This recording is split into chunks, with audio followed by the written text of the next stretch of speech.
Day 14 is when we dug up the tinctures we first brewed, when we started our plant medicine diets.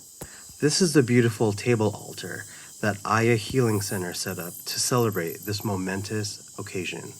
Here, we are pouring out the contents of the Noya Rao medicine. The bark and the roots of the tree were soaked in aguardiente, or sugarcane alcohol. Those who dieted this plant will bring back a vial or two with them.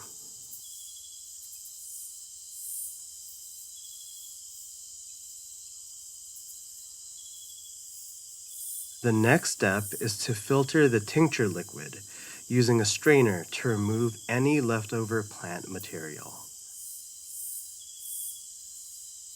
We continue to filter out the plant material bits here.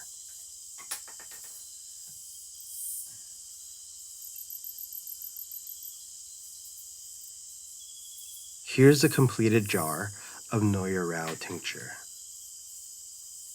The next step is to make some ash from the plant material by burning it over a fire.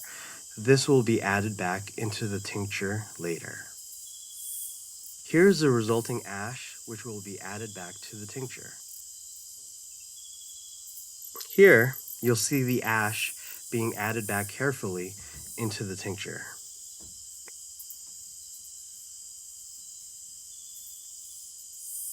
We have to make sure the ash is fine and not clumpy.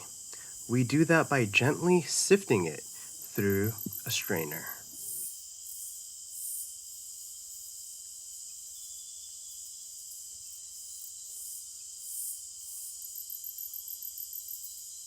After we put in some fine ash, we simply stir the solution.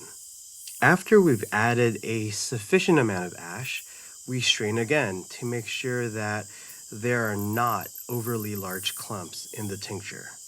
We continue to alternate between stirring and straining until we are happy with the consistency of the tincture. Lastly, we use a pipette and bottle the tincture into smaller containers. And that's how we made sacred plant medicine tinctures at Aya Healing Retreats. I'll see you later. If you like this video, please consider giving it a like or subscribing to the channel.